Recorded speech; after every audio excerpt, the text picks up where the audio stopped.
Dear students, we are going to continue with the second part of this lecture, that is the functions of the kidney. The kidneys, they act as excretory as well as the osmoregulatory organ. If they are excretory organs, they are involved in the drainage of nitrogenous waste product from blood, and then they are removed in the form of urine. And when we talk about it as an osmoregulatory organ, they are involved in the formation of concentrated urine, and they are also involved in the formation of dilute urine. Concentrated urine is formed when there is less availability of water, and the dilute urine is formed when there is excess water available. Now we will discuss that how urine formation take place in the kidney, how urine formation take place in the nephron. The urine formation take place in three stages. The first stage is known as glomerular filtration, the second stage is known as tubular reabsorption, and the third one is known as tubular secretion. In the first stage, renal corpuscle is involved. In the second and third stage, renal tubule is involved. In glomerular filtration, that is known as pressure filtration. Why it is known as pressure filtration? Because here the movement of blood is with pressure, and that pressure is known as hydrostatic pressure, the pressure that is exerted by the liquid or fluid.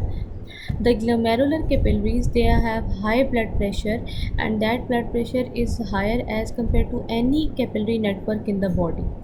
Then the diameter of efferent arteriole is also less as compared to the afferent arteriole. So when the diameter is less, blood will enter the narrow capillaries with the pressure. And because of this high pressure, the small solute particles and the water particles, they are moved from glomerular capillaries, and then they are moved into the Bowman's capsule. The filtrate is present in the Bowman capsule. In the larger proteins, particles like proteins and red blood cells, they are present in the blood. The filtered fluid in the capsule is known as the glomerular filtrate, that is similar in composition to the blood plasma. The next stage is known as selective deabsorption, or many substances which are important or essential like glucose, amino acids, vitamins, if they are filtered in the process of filtration, in pressure filtration into the and if they have entered into the Bowman's capsule as filtrate, then they move back to the blood, and they are reabsorbed, and that process is known as selective deabsorption. The next stage is known as tubular secretion. This process of tubular secretion also take place in the renal tubule, and it is a process in which ammonium hydrogen ions are secreted into the epithelial cells of the loop of Henle, into the lumen of tubule. And why they are secreted, the reason is to maintain the pH of the urine, that is the 4.8 to 7.5. In this figure, we can again summarize the process of urine formation. It takes place in three stages. The first stage is known as glomerular filtration.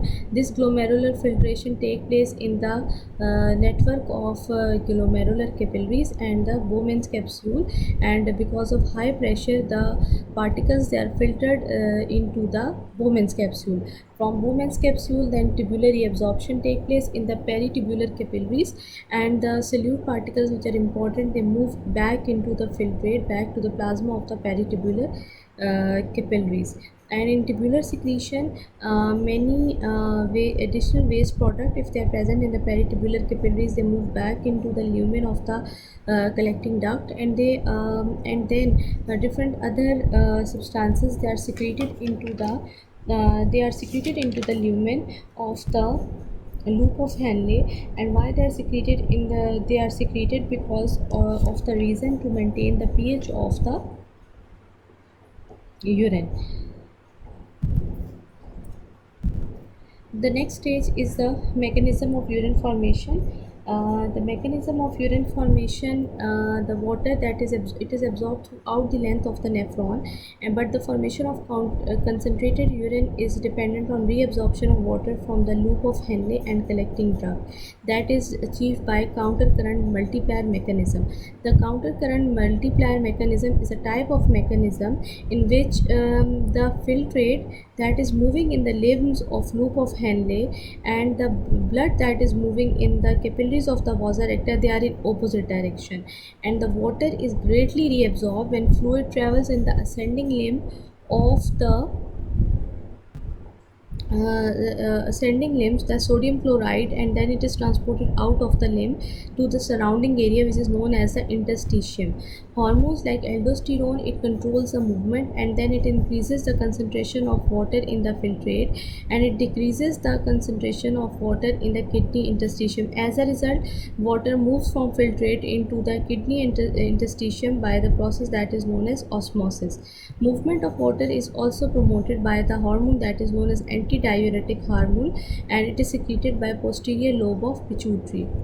So the nephrons that are involved in the formation of concentrated urine, they are extended from cortex of the kidney to the medulla region, and because they are extended from the cortex of the kidney to the medulla region, they are also surrounded by the network of capillaries that is known as vasa recta. The flow of filtrate in two limbs of loop of Henle is in opposite direction, so the flow of blood cells in the vasa recta.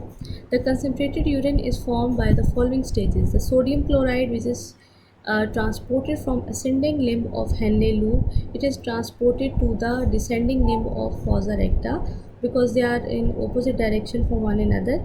The ascending limb of vasa recta, it then transports sodium chloride to the interstitium region. The interstitium region is a region which is present in the limbs in the between the vasa recta, and it is the space within a tissue or an organ, and it is the region where region of the kidney. So when urine flows downward in the collecting tubule, it encounters higher and higher concentration of solute in the interstitium. As a result, when the concentration of solute is higher in the interstitium, the osmosis will take place because the tubules, they are semi permeable, and water will move from collecting tubule to the interstitium. So this is the process in which the urine is concentrated. This is the figure that will explain the whole process. This is actually the loop of Henle, and this is the vasa recta. Here you can see that this is a descending loop of Henle, and this one is the ascending loop of Henle. It is ascending loop of Henle, and vasa recta is descending in nature, and this is descending loop of Henle, and this is ascending in nature. So you can see the concentration of water is here. The concentration of water is higher in the loop of Henle, and concentration of water is lower in the vasa recta. So water is moving out of the loop of Henle, and then when this water moves, and when it reaches this region, so here you can see the sodium ions, they are which are present in the loop of Henle, they are transported to the interstitium region of the kidney. When they are transported to the interstitium region of the kidney, it will increase the concentration of solute in the interstitium, and when the concentration of solute is increased in the interstitium, the water that is moving in the collecting duct, it will move into the interstitium region basically, it is basically want to balance the effect of the solute concentration, and hence concentrated urine is formed in the process of counter current mechanism. Thank you. I hope that you people had understand the topic. Please read it from your book, and if you are facing any problem, then you can ask it in your WhatsApp group. Thank you.